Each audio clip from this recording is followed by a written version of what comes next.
for my heart. Before even time began, my life was still His hand.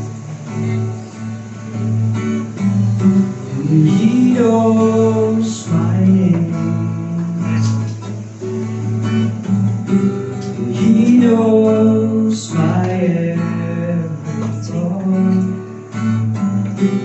He sees each tear that falls, and hears me when I call. I have a Father.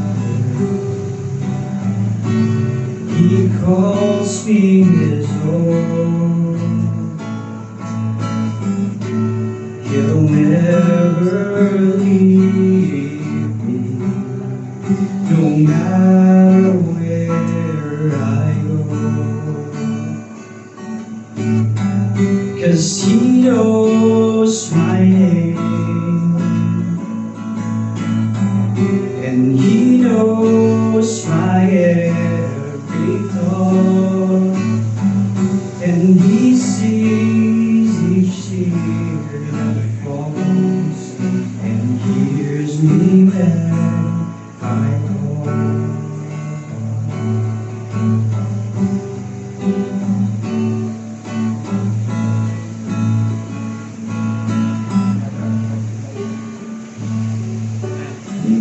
Maybe someone who today is also struggling, but I can say here, God still cares, and God hasn't forgotten, because He knows your name,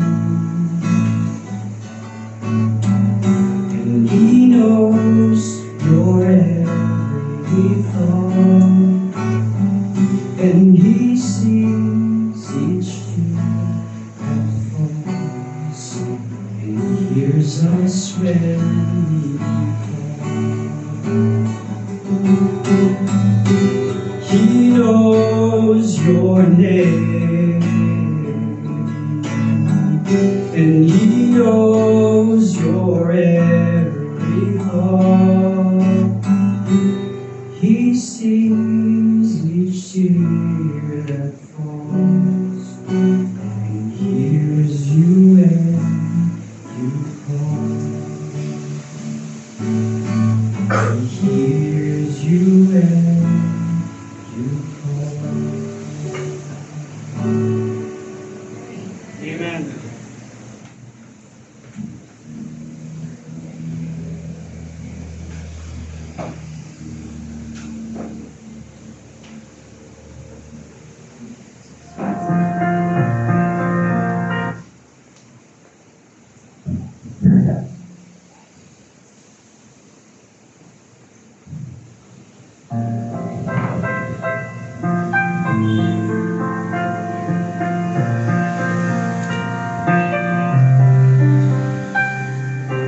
It's one of those things that drives you to your knees. There are more questions than answers,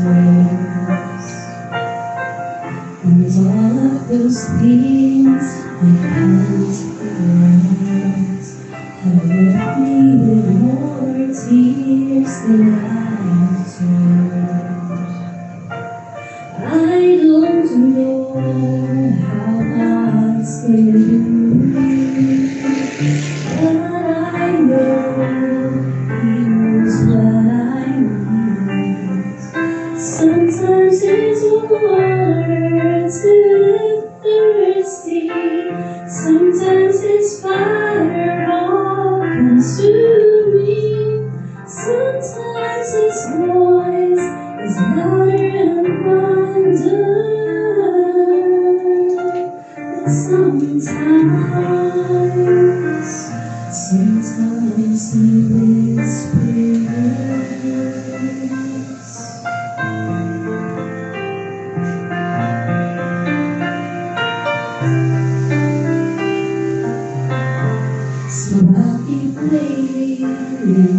easy to live.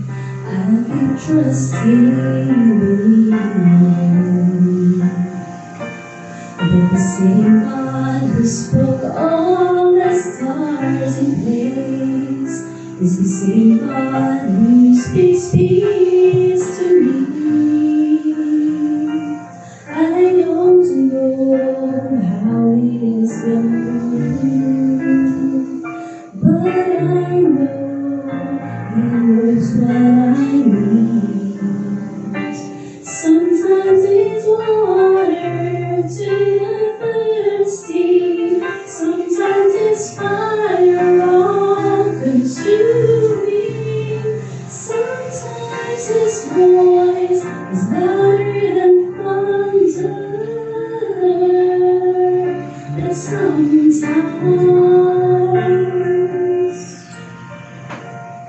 I'll be still and know that He is God. For I know He knows what I need. Sometimes it's water to the thirsty, sometimes it's fire all consuming, sometimes His voice is louder than thunder. But sometimes, and maybe this time, sometimes He whispers.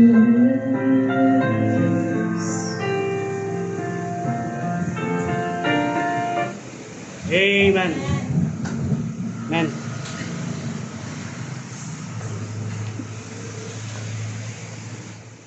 Amen. Good morning. So, kahit bumabagyo ay nag-visitor tayo. Praise the Lord. So, I have a friend, si Ma'am Mary Lee. So, nalita siya this last week. Just this week. Yes, just this week. And, sinabi niya na gusto niya kayo ng umaga, gusto niya mag-attend ng service dito. Praise the Lord. And, welcome, Jeff. Tayo ng tinatali ito, Indoro. Okay, so, please open with me the book of 1 John. 1 John. Nabasa kayo na yung 1 John chapter 1 verse 9, which is part of this study of ours in the book of 1 John. And let us all stand and let us read verse 5 to verse 10. Pero we'll focus on verse 9 later on.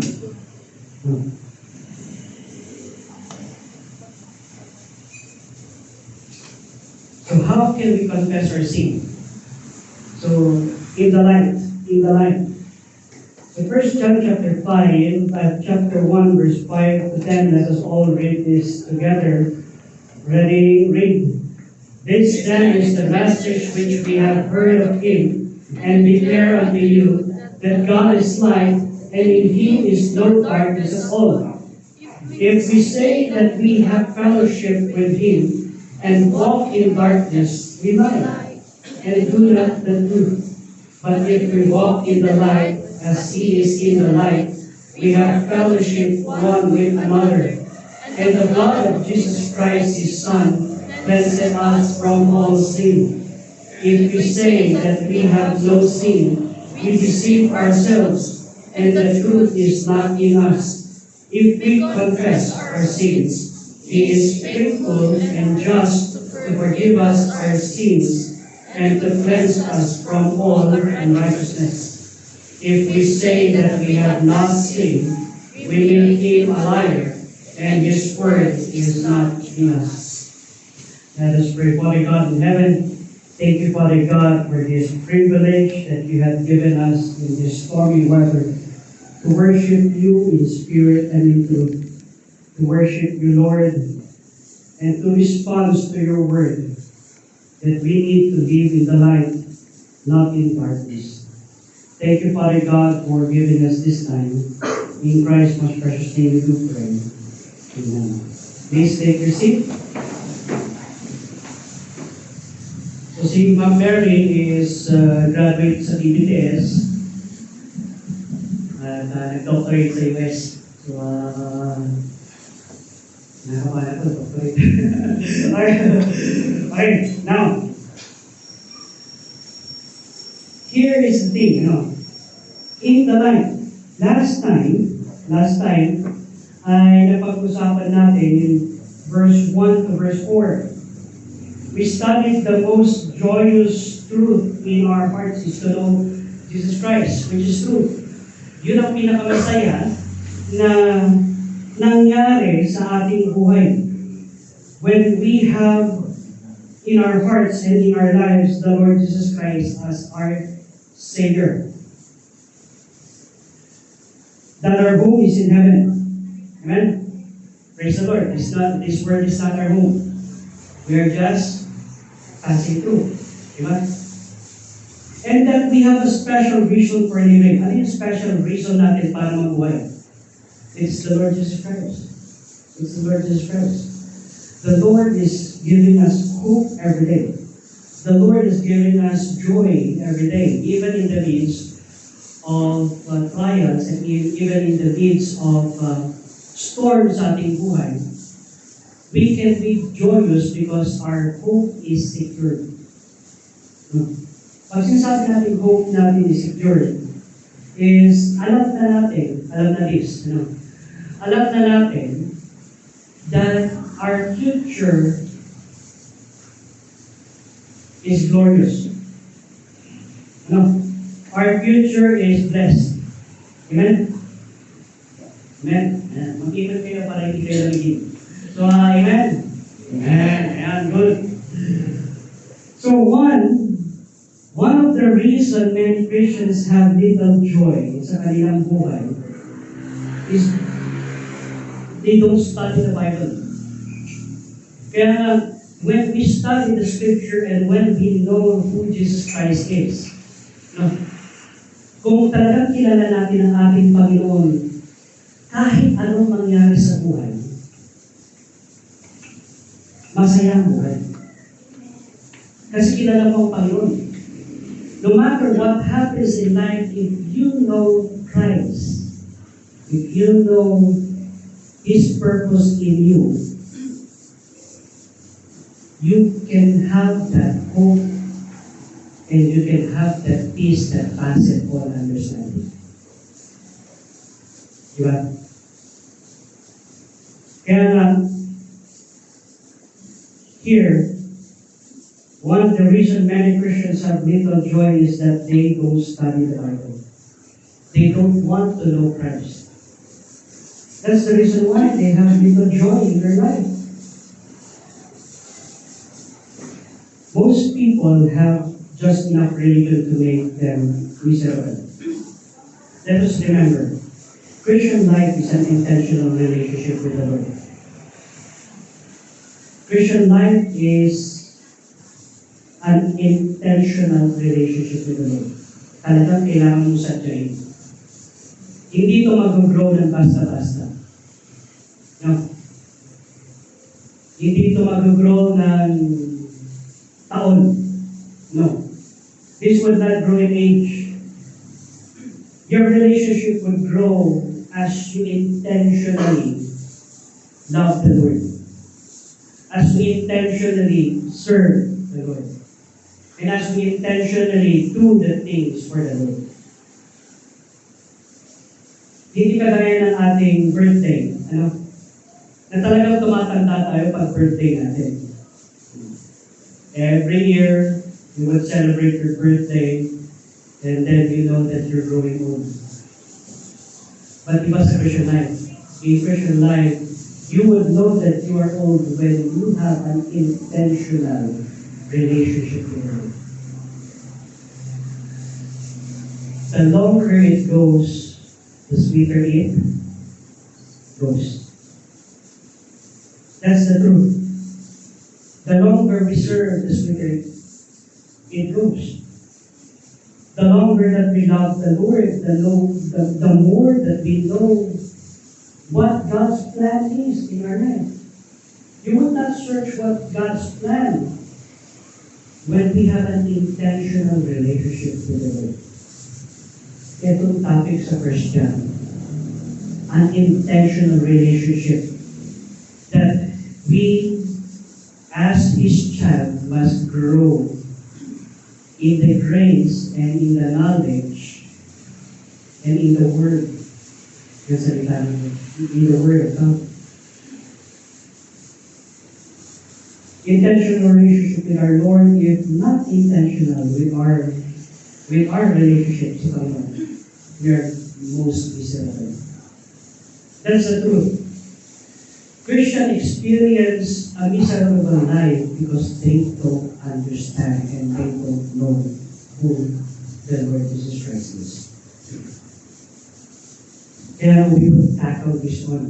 We will tackle this one. Now, let's take a look at 1 John chapter 1 verse 5 to 10. The emphasis in 1 John chapter 5 verse 1 to 10 is that God is light, and in Him there is no darkness. God is light, and in Him there is no darkness. It calls believers to walk in the light by living according to God's truth. It also talks about confessing sin, receiving forgiveness. Living in denial of sin separates us from God. We are sinners. That's the truth. That's the natural state of man. We are sinners. We cannot say that we did not sin or we cannot sin because we are naturally born a sinner. Ano? Kaya here, when the Lord says God is light and in Him there is no darkness at all, there is no darkness, that is a character of God, not our character, but God's character. Walang kasalanan ng Panginoon. Walang darkness sa Panginoon. There is no darkness with God. He is all light. He is all light. Yes, while we in the book of Matthew have said, "Ye are the light of the world," can the light be in the darkness? That's the question. Can we live in the darkness? The answer is yes. Because we're not perfected yet. Hindi pa tayo perfect. Hindi pa tayo perfect.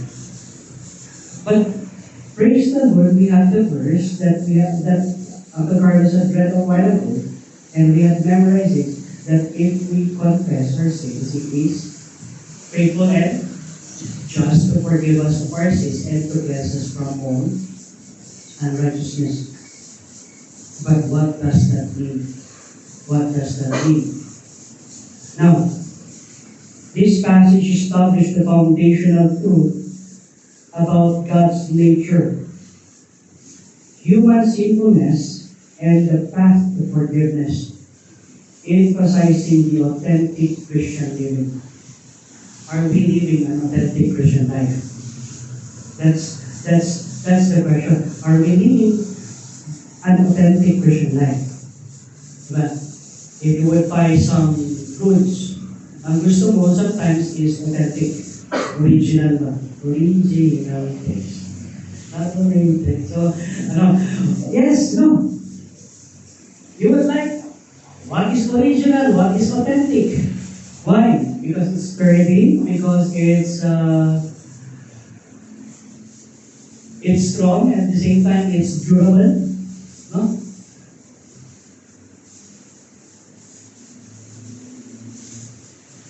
But God had already provided authentic things in our life. Alam niyo ba? We are living in an authenticity sa buhay natin. and yet we still want the replicas. Yun ang gusto natin, yung replicas. Now, in 1 John chapter 5, chapter 1 verse 5, can you read 1 John 1:5 in the screen? Ready, read.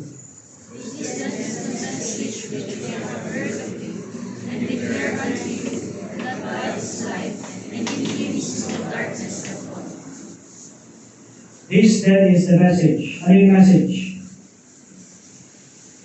And declare unto you that God is what? God is light.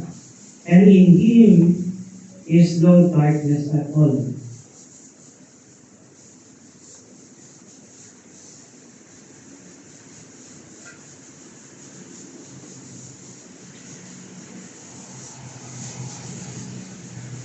God is light. This is the basis of our fellowship. When we would pray, when we would have fellowship with the Lord, what is the basis of our fellowship with the Lord? God is light. God is light. We need to understand the terms of fellowship. Now, we have a terms of fellowship when we would approach the Lord. We would have a term of fellowship when we would approach our friend. Diba? Kung ikaw ay may kaibigan, hindi mo kaibigan mo, basta-basta pwede mo lang pa, di ba? Oh, friend, di ba? Pwede gano'n. Pag nakita mo, tapikin mo, alam mo na ang terms of friendship nyo. Right? Pagdating din sa Panginoon, when it comes to God, there is a terms of fellowship. Huh? Yes. There are rules and regulations for fellowship with God. May rules and regulations? Yes. There is. What's the rules and regulations? God is light. And in Him is no darkness at all. That's the reason why we confess our sins. Before we approach the Lord, we confess our sins. Why? Because God is holy.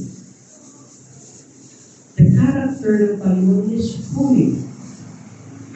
We confess our faults to Him. We confess the things that we have done wrong for Him. Sa ating buhay. When was the last time that you prayed? That you really prayed and said, Lord, these are my sins. These are the things that I have done. Why? Because you are the light. And I need to live in the light.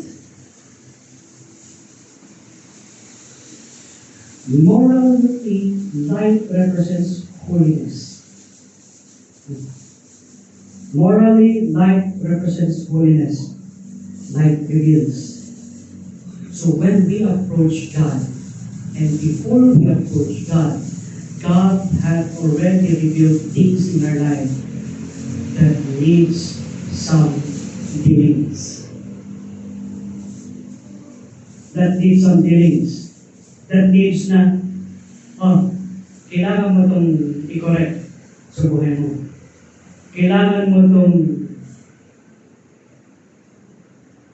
ihingi sa akin ng kapatawaran. Kailangan mo ito. Why? Because God is light. God is light. There is no darkness in God. That's why when He created the world, in the beginning God created the heaven and earth, and the earth was without form and void, and darkness was upon the face of the deep. The Spirit of God moved upon the face of the water, and God said, let there be light. It is not because He is not lighting up, but He wants us to see that in the chaotic life, in the chaotic world, we need to approach the light. Have you ever wondered why Why insects are attracted to the light at night.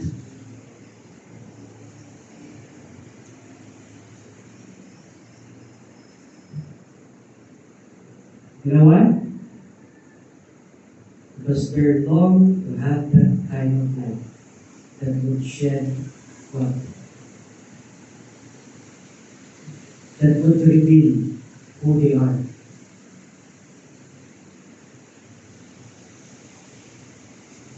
We are living in darkness at many times in our lives because we are not going to the light.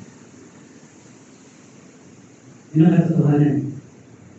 Kung bakit tayo namumuhay sa darkness because we are not getting near to that light. Who is that light? It's the Lord Jesus Christ. Knowing His Word. Knowing His Word. God is light means He is holy. He is pure. He is truthful. When you would approach the light, you would approach what is the truth. You would approach what is pure and what is holy. Kaya na maraming Kristiyano ayaw ang ilaw dahil maraming lumalaras. We are living in the darkness, so it's just eventually sabihin natin na ayaw natin ang light. The nature that we have as a man hates the light. Because we live in darkness. But when light comes, things would get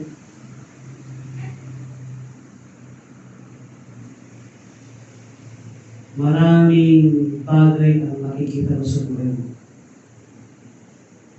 Kaya nga, if a Christian is not having that kind of devotion sa kanyang buhay, if we are not having that time to spend with the Lord,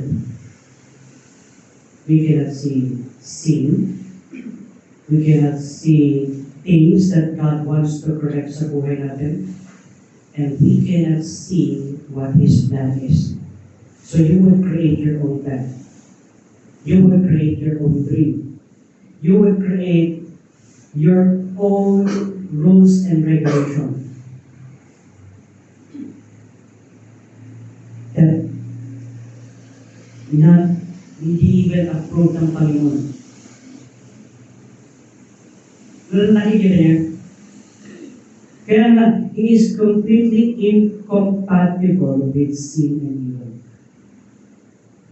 Therefore, anyone claiming relationship with God must strive to reflect the character.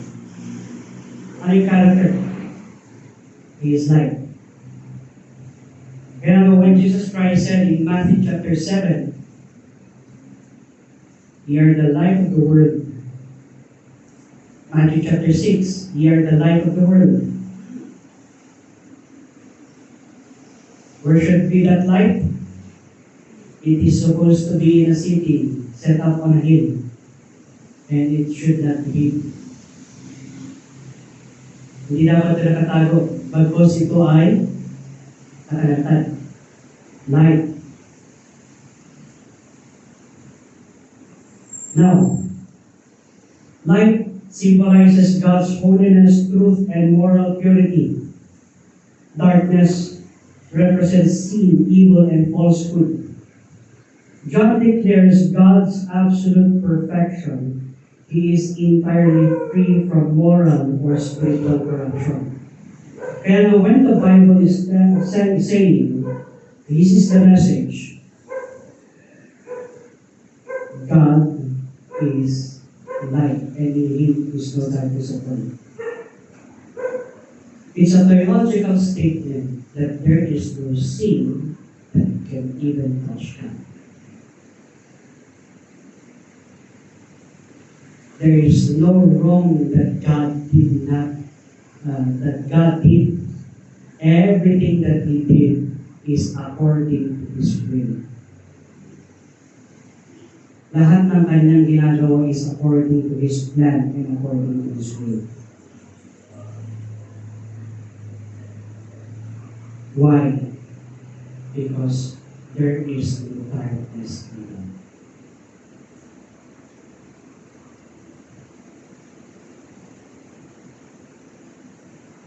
God's nature as light sets the standard for His followers. So when we approach the Lord, when we will approach the Lord, let us be a reflection of that light. His holiness is uncompromised, and fellowship with Him requires alignment with His character. That's the reason why we are in the sanctification period. We are aligning our character with the Lord. Ina-align natin because we are imperfect. We are an imperfect being. We are perfect God. So saan natin hanapin ang perfectness? With the Lord. This refutes false teaching that separates spiritual knowledge from moral conduct. Anong difference ng spiritual knowledge with moral conduct? Marami. There's a lot. You may know the Bible from end to end. You may understand the exegetical explanation of each verse. But if we are morally corrupt, if we are morally corrupt, God is not pleased. God is not pleased. Ano sabi sa 1 Corinthians? Even knowledge puffed up. If there is no love, if there is no charity, it profited me nothing. It should profit God. All our ways should profit God. All the things that we do should profit God. Not profit ourselves, but profit God.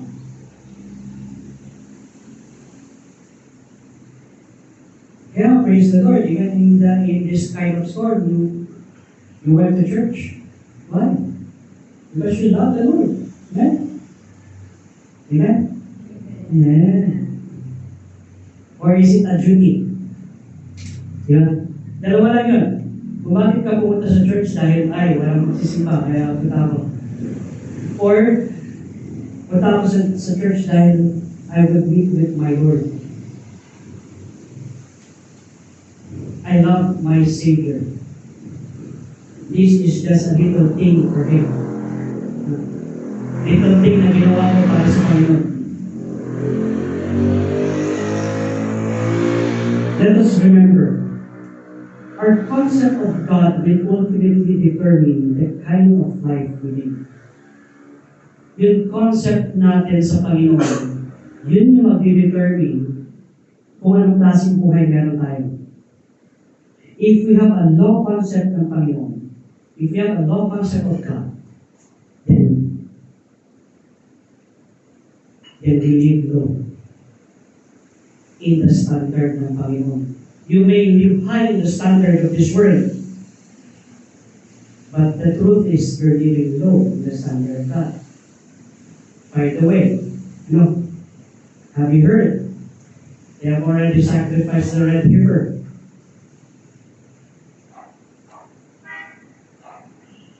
Have you heard that news?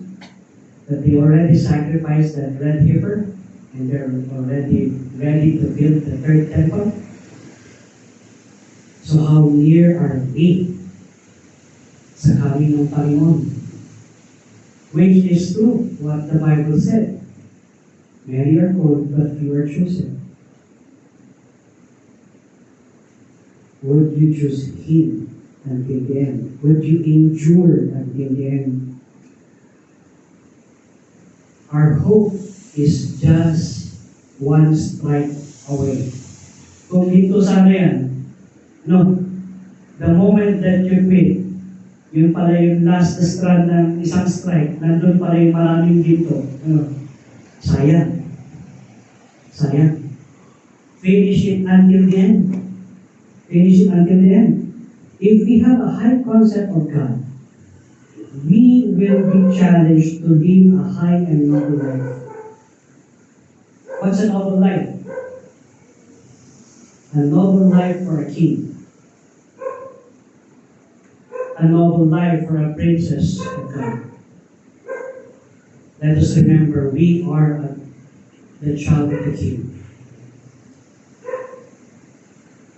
Tayo ay child, tayo ay anak ng hari. So we need to live a noble life.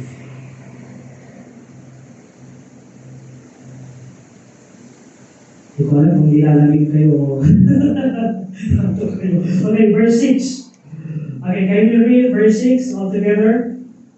If we say that we have fellowship with him and walk in darkness, we lie and do not the truth. This is the question. The question dito is, what does it mean to walk in darkness? Can a Christian walk in darkness? Absolutely yes. Absolutely yes. If it means to walk in sin and disobedience. A Christian walk in darkness when he is living in sin and disobedience. When you disobey God, that is walking in darkness. When you disobey what the Lord commands, that is walking in darkness. Let us remember, we are the light of the world. It means to practice things that are contrary to the holiness and light of God. Walking in darkness means to practice things that are contrary to the holiness and light of God. You know what? If Christians would have that kind of devotion as they have that kind of devotion to their health, I think the church will grow. Do you think so? Kung ang mga Kristiyano, kung gaano sila pa-focus sa kanilang health, at gaano gusto nilang alagaan ng kanilang kalusugan, at ganoon din ang kanilang determination sa kanilang relationship sa Panginoon, I think the church will grow. Do you think it's so? Yeah. Many Christians are so focused in their health, physical health, but they're not spiritually healthy. They lack the determination to go near to the one that made the body. Who made the body? Who made you his image? Right?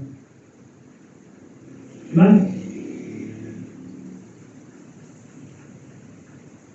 Kaya nga, relationship puts us into the family of God. That's the truth. When we accepted Christ as our personal Savior, we already join yung family ng Panginoon. Nandun na tayo sa family ng Panginoon. Relationship and fellowship is different.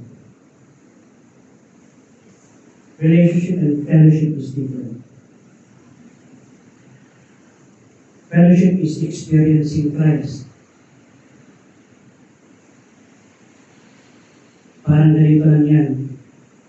You know what your mother wants and you know what your father wants. Because you have a relationship with them. Alam mo ang favorite na ulam niya. Alam mo ang favorite niyang pinapanood. You know. Why? Because you have a relationship with them. Ganon din sa Panginoon. Ganon din sa Panginoon. The same with God. Fellowship is experiencing Christ. It permits the life of a family, to shine out to us. God is proving. He cannot and will not tolerate sin. If we are living in sin, God will not have fellowship with us. Hindi kanya itatakloy. Ano? But what God is saying, what the Bible is saying, is you would not receive the full blessing of God in your life. If you want to experience the full blessing of God, build your relationship with Him. And you can see, makikita nyo, ang daming sinagot na Panginoon na panalangin. Makikita natin na ang daming sinagot ng Panginoon sa buhay mo. Sometimes we are too focused on what God did not answer. But there are millions and millions of prayer that God did answer for your life. Amen?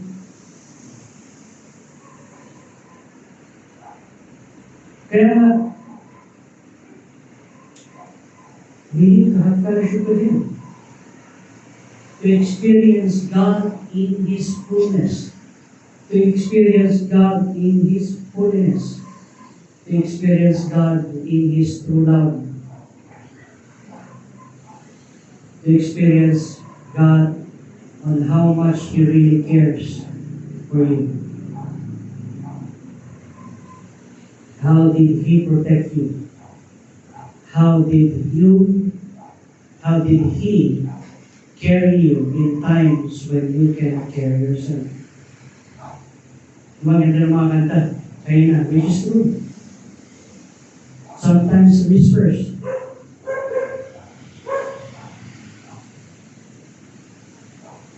And sometimes we just need to understand that God is really there now. Hindi man natin nakikita ang Panginoon, pero God is there. God is there. A Christian can fall into sin temporarily, but cannot continually live in darkness without contradicting the reality of being the light. If they do, their claim of fellowship is false. Again, different relationships of fellowship. Many Christians can say, I fellowship with the Lord because I go to church.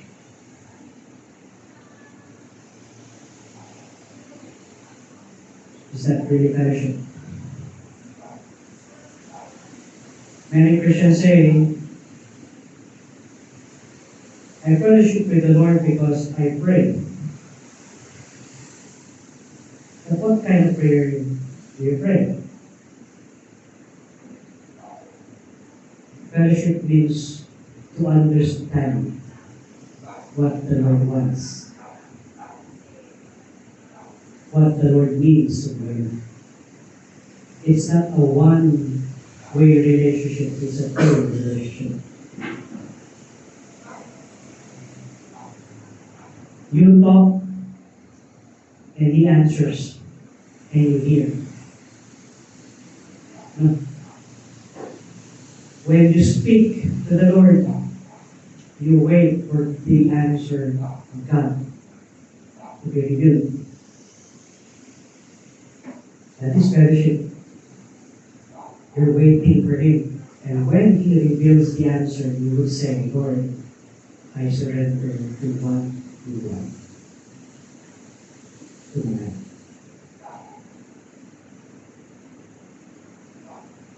Claiming to know God while living in unrepentant sin is self-deception and hypocrisy. Why? Because true fellowship with God transforms one behavior to reflect His truth. to reflect who God is. Ang katotohanan ng true fellowship, it would transform you into His image. It would transform you to what He is making you of. A vessel of honor. If God is making you just like a vessel, He will make you a fine vase or something that would carry water. But it is not in your hand. Wala sa kamay natin ang pag-shape sa ating buhay. It is nasa Panginoon ang pag-shape niya sa buhay natin. It is God that would shape our lives, not us. It is God that would shape our dreams, not our dreams, but God would shape the dreams that we have. It is God that would let you know what plans that He has for you. Kaya nga sa book of Jeremiah, I have plans for you. Plans to prosper you and not to harm you. Why? Because God had already plans for us. We just need to know what His plan is. How? Fellowship with the Lord. What's your plan this day, Lord? Give me your plan. Salvation is not merely intellectual assent or ritualistic. It demands a lifestyle consistent with God's holiness. False claim of fellowship expose a disconnect between profession and practice, challenging the authenticity of faith. Ano yung kailangan i-challenge sa inyong buhay niyo? Kung talagang authentic ba yung ating pananampalataya sa Panginoon? Is my faith real? Is what I believe real? Do I really know my God? Do I really know my Savior?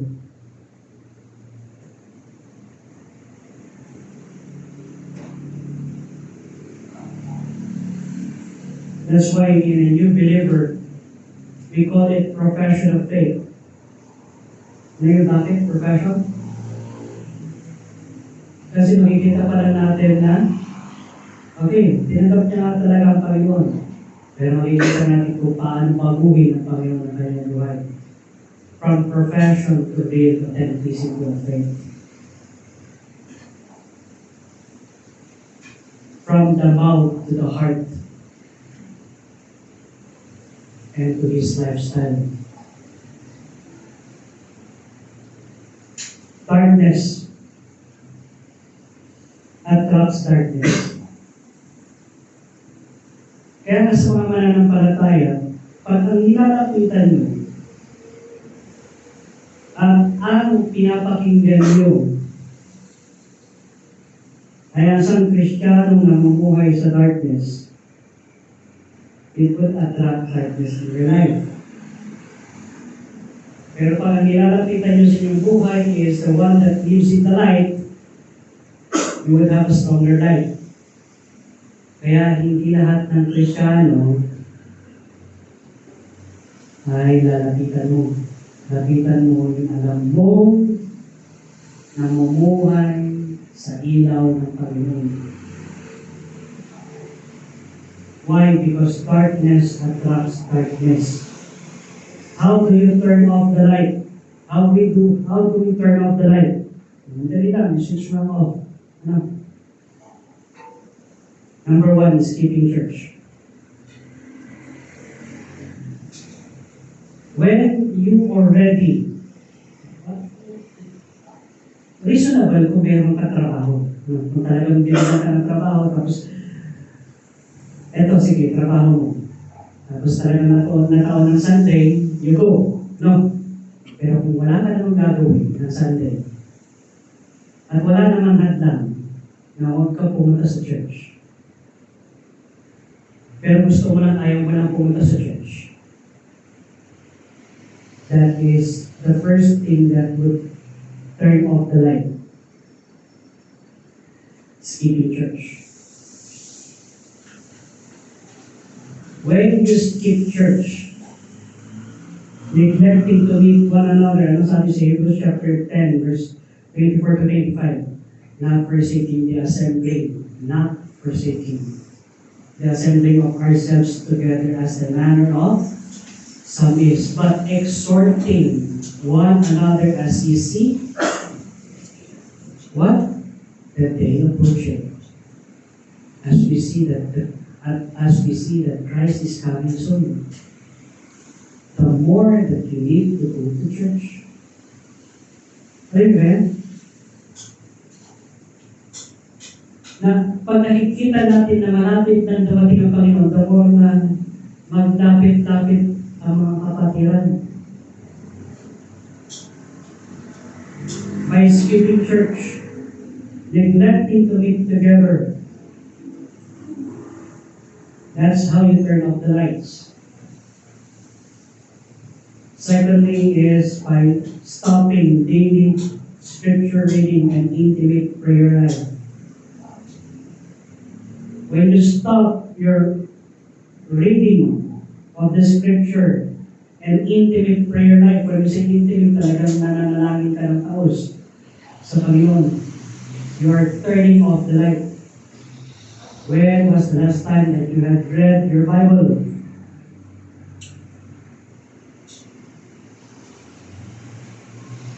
When was the last time you read your Bible? When was the last time you really studied what God wants sa buhay mo? And pray, Lord, this is what you want. Failing to spend time with Him. Learn of Him through the words. We gain our relationship with Him in our devotional life. Spend time. Spend time with Him. Not just daily scripture reading, but spend time with the Lord. How can I spend time with the Lord? While you're driving, you think of what God wants. While you're walking, you think of what God wants. While you're studying at school, you think of what God wants. When you're studying your lecture, this is what God wants. Science. 1 plus 1 is equals to 2. That's math, Pastor. Right? Yes. This is what God wants. This is the history that God made the Philippines. Sino ang national hero ng Pilipinas? Si Rizal. So, si Andres Bonifacio, national hero din, no? Who's the first president? Who's the second? Second president of the Philippines. Diba? So, kung alam natin yung mga yun, alamin natin kung sino din yung first na ginamit ng Panginoon in the Scripture. Failing to take frequent personal spiritual bearings. When we say personal spiritual bearings, we need to have a frequent assessment in our spiritual life, in our relationship with the Lord. Am I going already far from you, Lord? You have seen how David prayed. You have seen how David really answers your prayer. Kaya if you will see,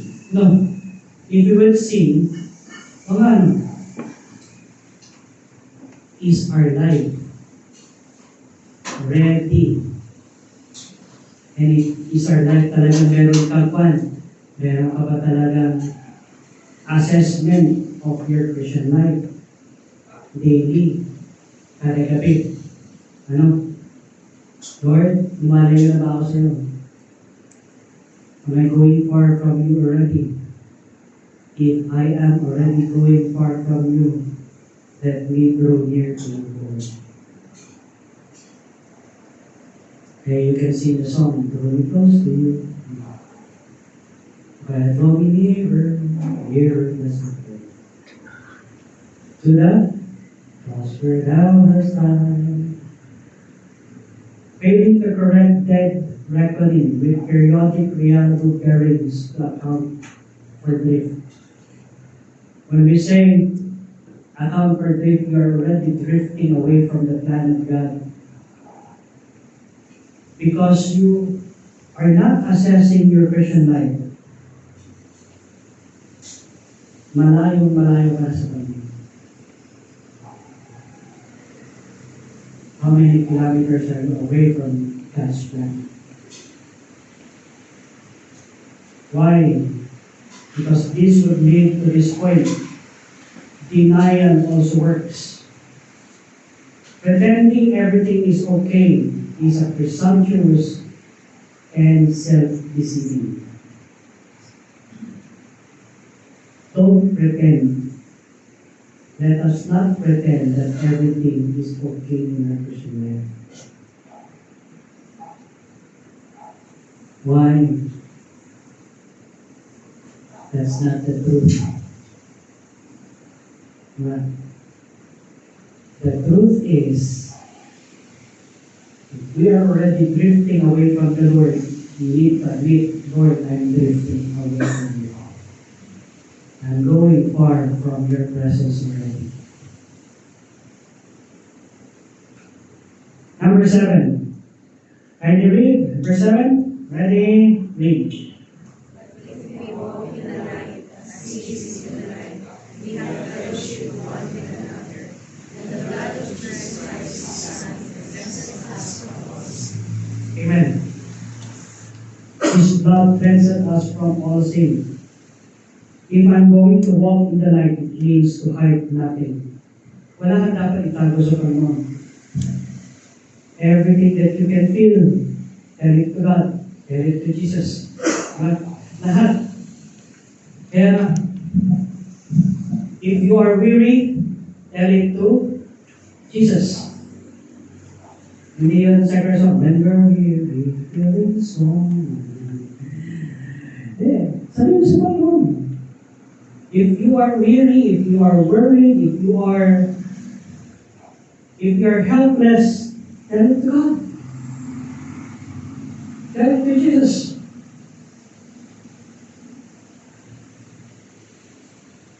We cannot hide anything from God. Totoo nga yan, Pastor. Wala naman talaga tayo pwede itago sa Panginoon. Kasi alam naman ng Panginoon, yes, God knows, but He wants you to tell it. He wants you to whisper to His name, this is what happened. Ito yung nangyayari. Don't hide things from God. Theologically, hindi naman talaga tayo makakapagtago sa Panginoon ng kahit ano.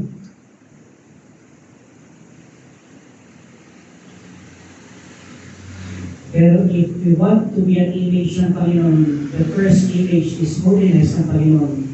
And holiness is honesty. One of the meaning of holiness is being honest.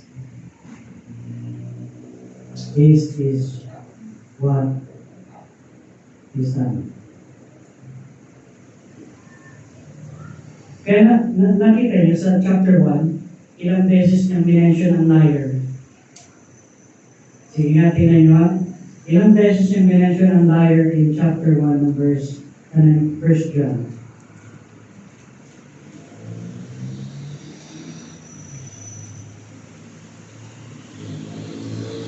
Ilan?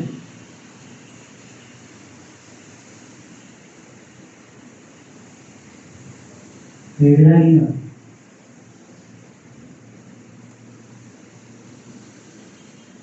How many?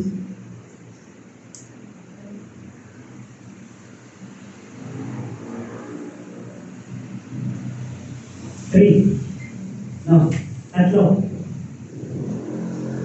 One rules of hermeneutics is when a word is repeated 3 times, It's important. One rules of hermeneutics, or when we say interpreting the scripture, when a word is repeated 3 times in a chapter, that means very, very important. Importante yun. 3 beses.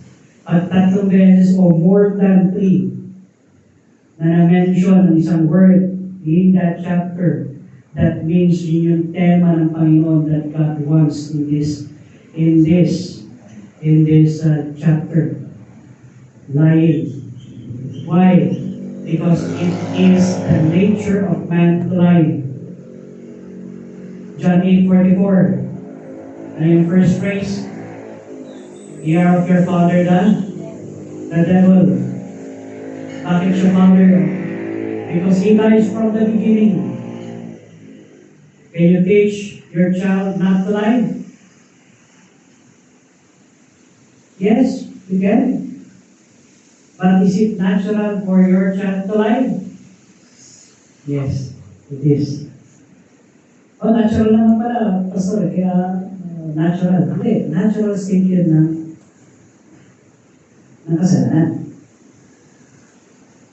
Lalabanan mo yun. Dahil ang natural state natin ngayon bilang tinanggap po ang Panginoon as your first Lord and Savior is the truth. That's why you need to live in the truth. The truth will always set you free. If I'm going to walk with God, I am going to have to know what He likes and dislikes. It is our calling. But how can we know what He likes and dislikes when we do not know Him? But know His Word. Know His Word. Living in alignment with God's truth, walking in the light, fosters genuine community among believers and ensures forgiveness through Jesus Christ's atoning sacrifice. The phrase cleanses or cleanseth is a present tense suggesting ongoing purification. How did He cleanse us? By His blood. And the blood of Jesus Christ, His Son, cleanseth us from all sin. What does that mean? Pwede bang lumabas ang dugo na hindi ka pinatalo? O hindi ka sinusukatan?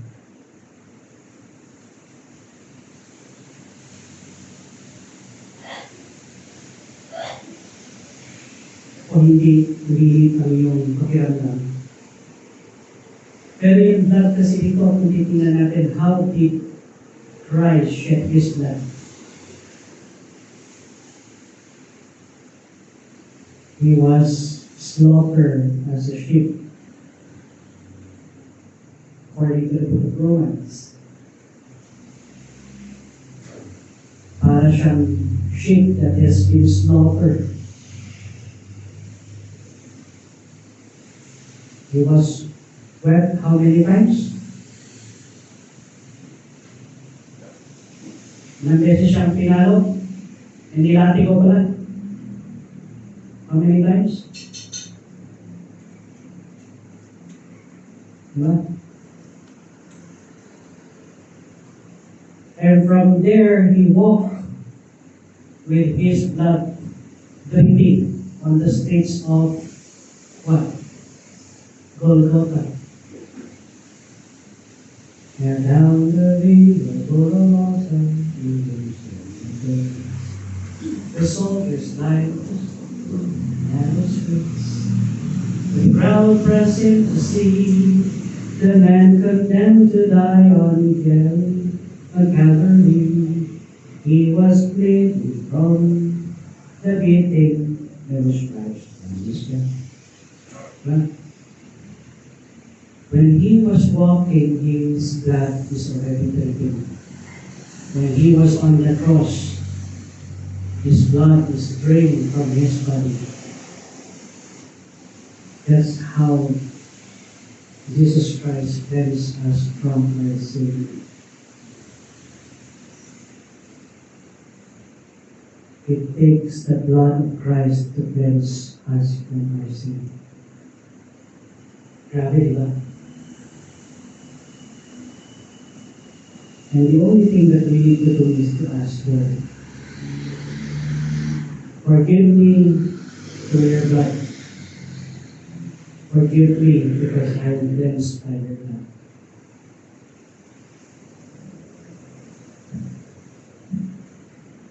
Walk in the light is ongoing obedience and transparency with God, before God.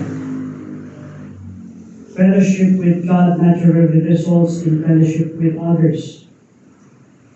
If you are having fellowship with God, naturally gusto mo pumunta ng church.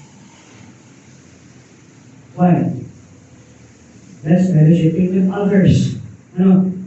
Light attracts light. Darkness attracts darkness. That's one reason why you are excited to go to church. Are you excited to go to church? Yes or no? Yes, yes. Yes, I'm excited to go to church, yes. Ano mga excitement? Excited ba kayo? Amen. Yan. Why? Because light attracts light. Darkness attracts darkness. Kaya mga people, be careful. Be careful of your friends. If your friends is living in darkness, remember you are living in the light.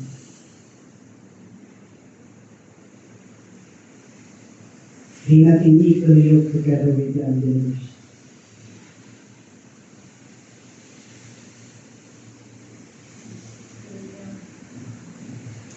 Kaya nga, live in the light.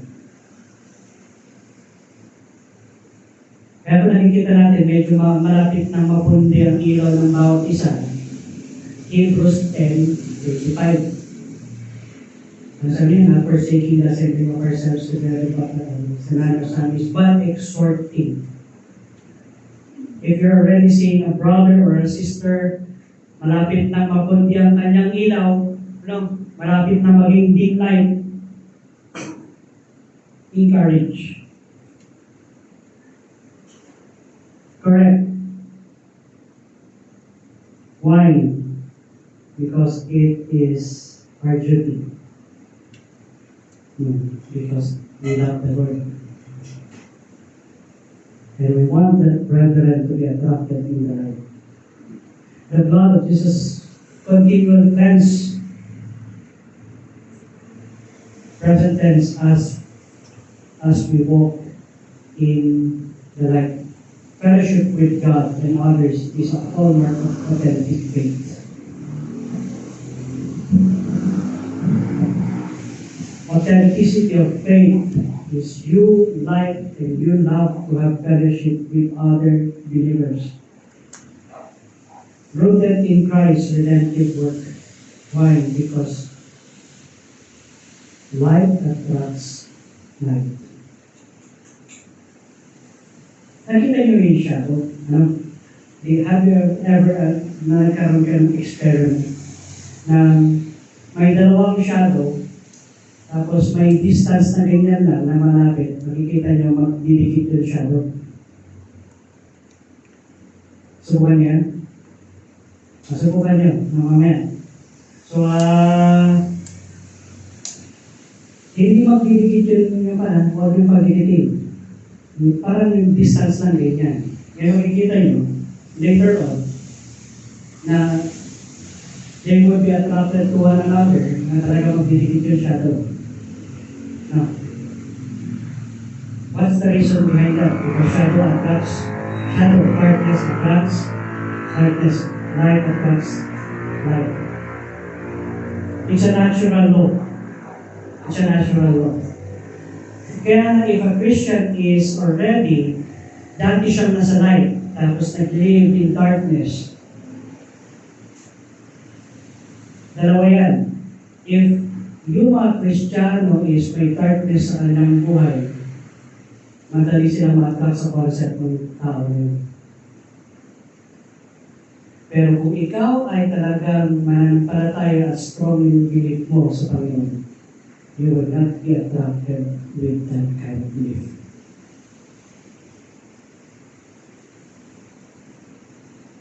Okay. 8. Please read verse 8. Ready? Go. We say that we have no sin, we deceive ourselves, and the truth is not in us. Amen. Umilaw na. Maaraw na. If we say that we have no sin, we deceive ourselves, and the truth is not in us.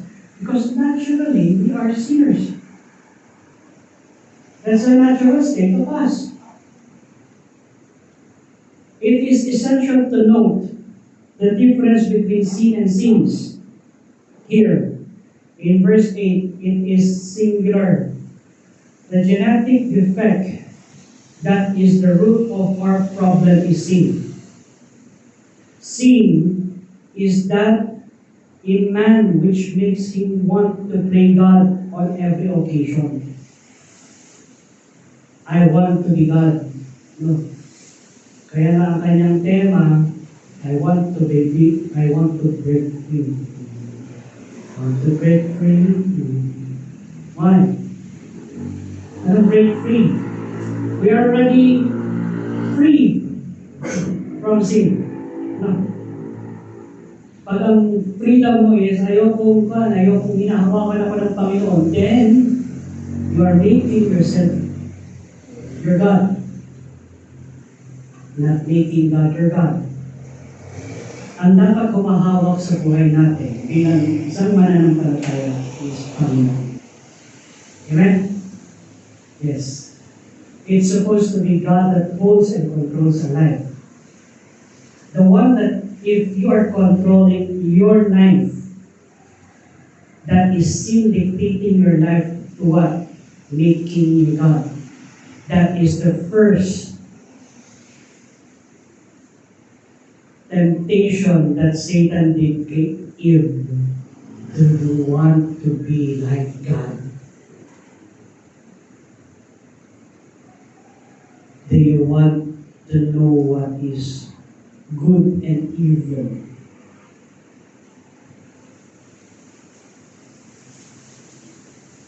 Kaya madali lang. What we want in our life is to be controlled by God, not to be controlled by the result of this world.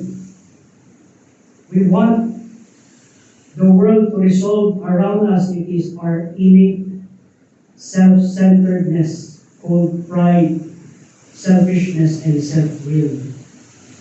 Yun ang nangyayari. Denying personal sinfulness is self-delusion. No? Okay naman. Hindi. All humans are inherently sinful. And acknowledging this is essential for true spirituality. Once that we acknowledge that this life, that this body is self-centered, it's prideful, it's selfish and self-willed,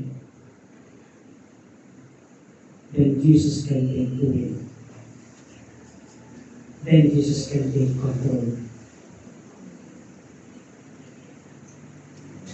In verse 9, ito na. Verse 9, ready, read.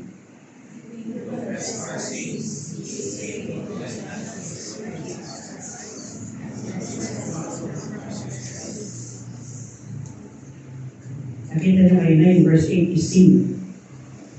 Pagdating sa verse 9, sins. No? Confession of sin, acknowledging them before God leads to forgiveness and purification. Sins, yung may S, No? Ito yung ginagawa natin. Yung sin, yun yung namana natin. We inherited sin from Adam and Eve. Pero yung sins, tayo ang gumagawa. Ang doing nito, tayo. Kaya if we confess our sins,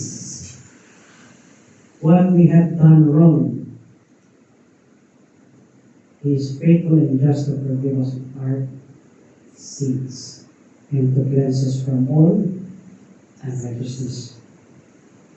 Confession of sins, acknowledging them before God, leads to forgiveness and purification. God's faithfulness and justice ensure He honors His promise to forgive through Christ's sacrifice. God is faithful to forgive us of all the sins that we confess. All the sins that we confess? Yes. E paano yung mga sins na hindi natin kinakonfess?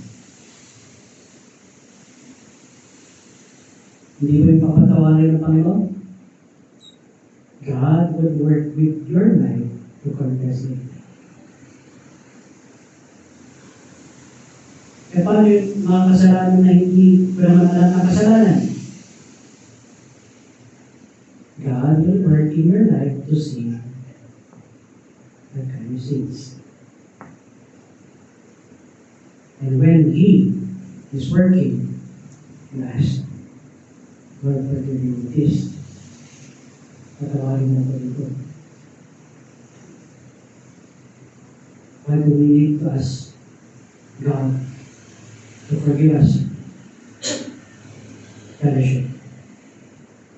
Fellowship. We already have the relationship, but we want to have fellowship. Anong difference ng fellowship sa relationship? Because I want to know Him. I want to know God more in my life.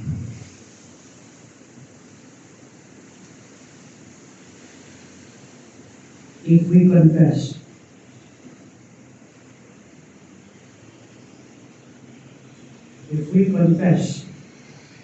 we are to say the same thing that God says. That is, from the point of view, we need to acknowledge the ownership of our sin. Ito aking ginawa, Panginoon. This is my sin. And I want you to forgive me of this sin. Hindi yun, Lord, nagkasala ako dahil sa Kanya. Hindi yun. It's an ownership of sin. You choose to sin. No, we need to commit to forsake our sin. Yet, it's His faithfulness. The faithfulness is the key. Faithfulness ng Panginoon is the key to forgiveness. Forgiveness is judicial. Pag sinasabi natin judicial, ay talagang God had already forgiven you because what? Kung anong ginawa ng Panginoon sa cross ng Calvary. Sin has already been paid. Sin has already been settled. Pero ang cleansing is hygienic. When we say hygienic, bakit ka nag-alcohol? Bakit ka nag-uhugas ng kamay? Why? Why do you keep on washing your hands? Why do you keep on putting alcohol sa iyong kamay? Why? Because it can be contaminated. Ganon ang ating buhay. As we walk to this world and as we walk to this earth, and as we have friends outside, and as we have friends inside that would make us sin, Ano? We need to ask forgiveness. Contamination. Verse 10. Let us read verse 10. If we say that we have not sinned, we make him and his word. His word is not in us. Denying past or present sin contradicts God's revelation. Why? Because human nature dictates that we are sinners, effectively accusing God of falsehood. This rejection shows a lack of God's truth in one's life. Kaya mahirap na sasabi mo, ay, hindi naman ako nagkamali. Ang hirap yun. Alam niyo bakit? May pride. May selfishness.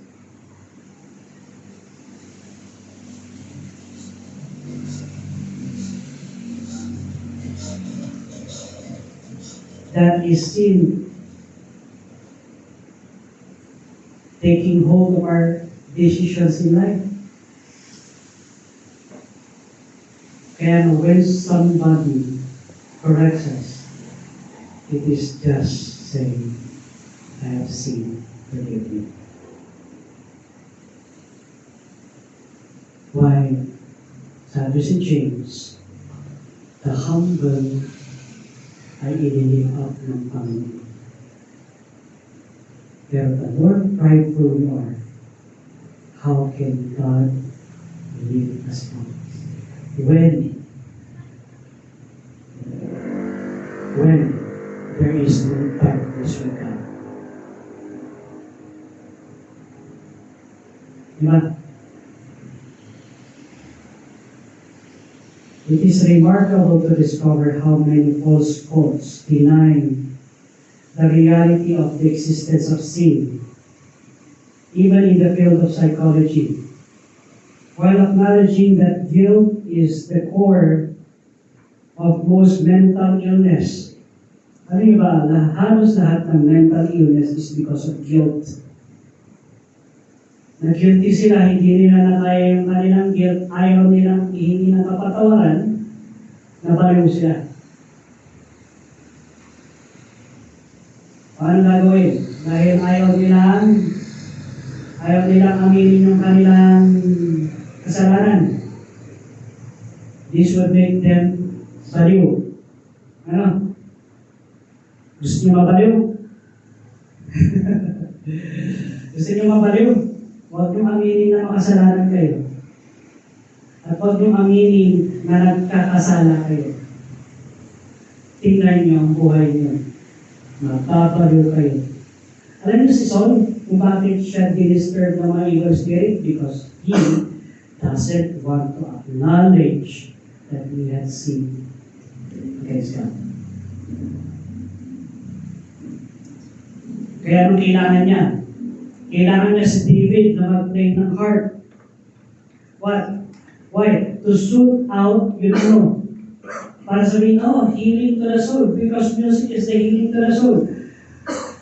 Yes, it is the healing to the soul.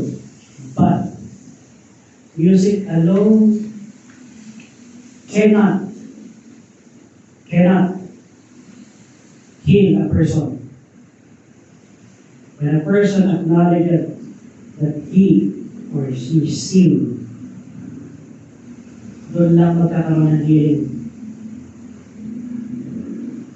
Doon lang magkakaroon ng healing.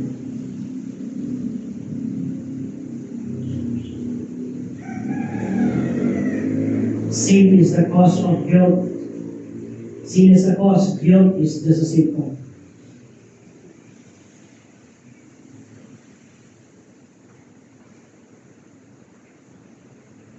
Kaya nga, marami. Alam mo, pag nagigilty ka, ganito na lang gawin mo. Alam mo, the best, kung the best answer when we are feeling guilty? 1 John 1:9. Ano yun? If we confess our sins, what I see, I'm going to mistake. Forgive me. He is the healer.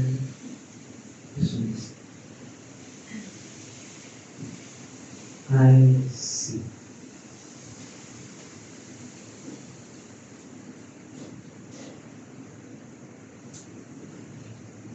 Kaya nga, God's Word consistently teaches human sinfulness. Romans 3:23, for all have sinned and come short of the glory of God. Denying this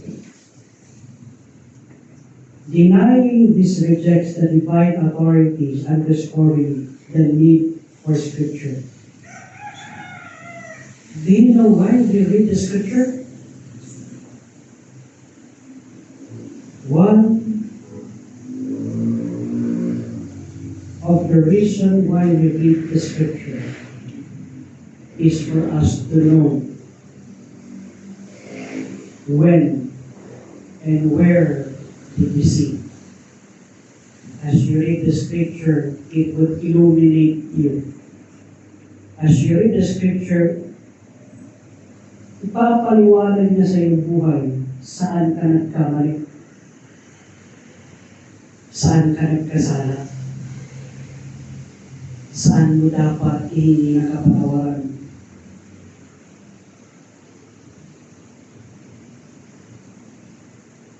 The need for Scripture shapes one understanding of self and God. Steps to walk back in the light. Kung may steps to turn off the light, meron din naman steps to walk in the light. What is the step to walk in the light? Confess honestly. Admit the sin without excuse. Without pointing a finger. Without saying, ikaw kasi. No. Just admit it. I have sinned. I'm sorry, Lord. Repent sincerely. Repent. When we say repent, turn away from darkness. Pag nahingi mo na ng kapatawaran at sinabi mo na sa Panginoon, huwag mo na pag-usapan pa. Huwag mo na i-overthink. Why? Dahil tinatawag ka na ng Panginoon. Receive forgiveness. Trust in God's cleansing power. Cleanse you thoroughly. 4. Walk in obedience. Follow Christ through His Word and Spirit. And number 5, restore relationship. Where possible, makes peace with others.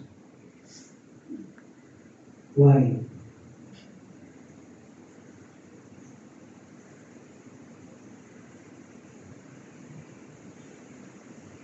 Kasi yung concept natin sa Panginoon. Our concept with God determines the life that we live. If God is so forgiving, let us also forgive others. If God is light, let us walk in the light.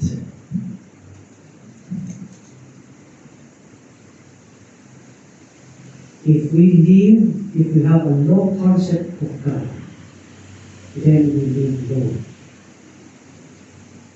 If we have a high concept of God, we will be challenged to live a high and low life.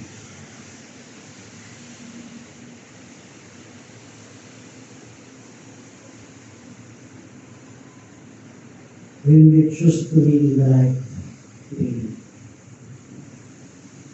when we choose to live in the light daily,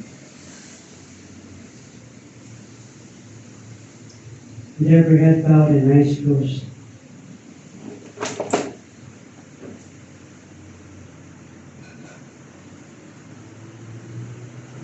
would you so be honest? Would you be honest to God? To tell Him, Lord, I have made many sins in my life. Kasala ako, Panginoon. I am an unforgiving person. I am a prideful person. I am a selfish person. I think about myself. I think about my dreams. Not your dreams in my life, but my dreams. Forgive me. I want to follow the path that I want to take, not your path. Not your path, but my path. Will you be so honest to tell God, Lord, forgive me. Lord, forgive me. I am living a sinful life. I am living a life that honors myself, not honors you.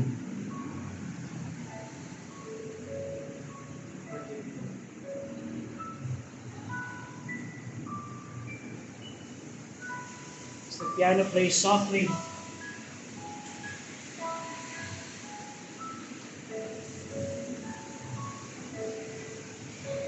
would you ask God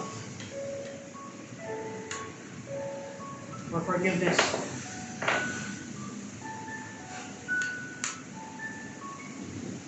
Would you talk to Him today?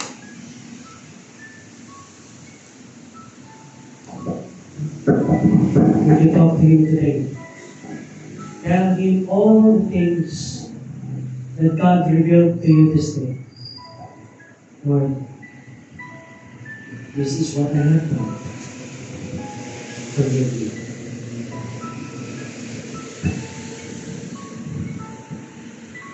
As the piano plays, and give you time to pray. Give you time to confess it to God. This is what I have done.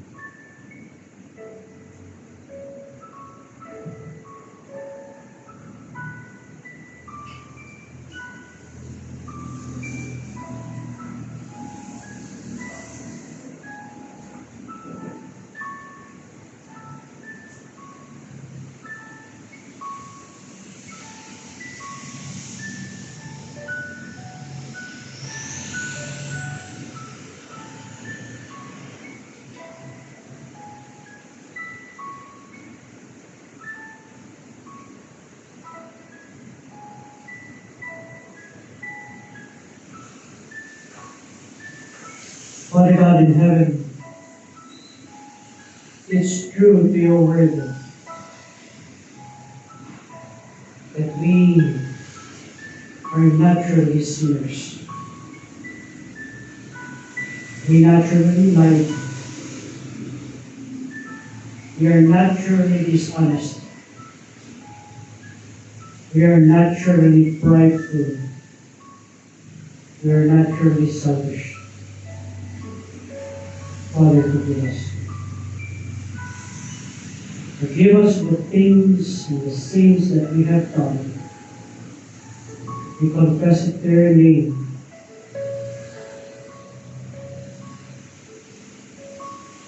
And we ask, Lord God, for the cleansing by your blood to cleanse us from all unrighteousness.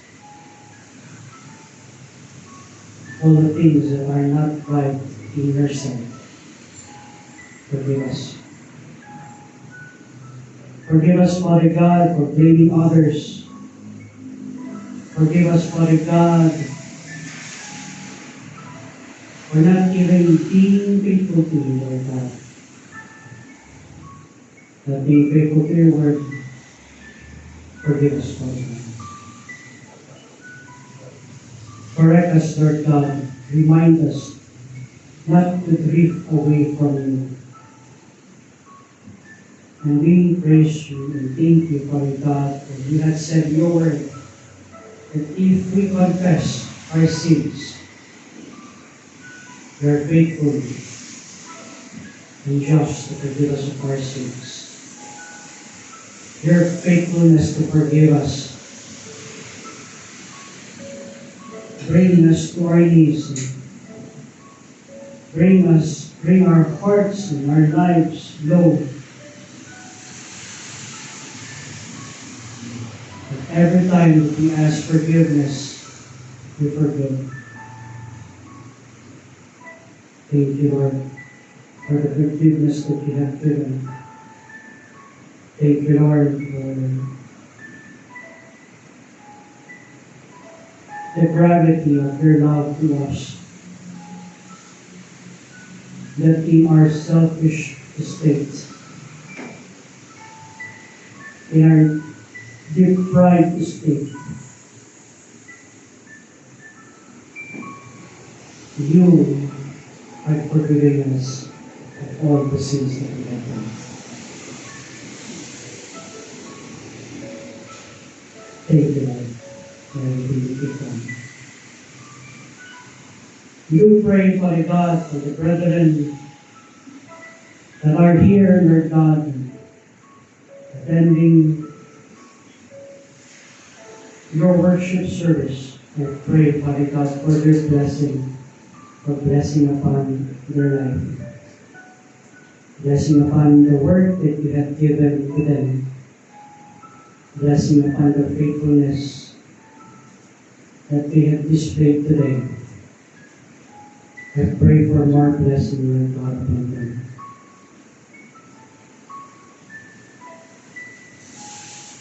We bless them this week, more abundant in the sacrifice that they have. Bring it hundredfold, Lord God. Thank you, Father God, for everything that you've done. Thank you, Father God, for everything today. This we ask through Christ, our great Lord and loving Savior, Jesus Christ. Amen. Amen. Will you choose to live in the life daily? Amen.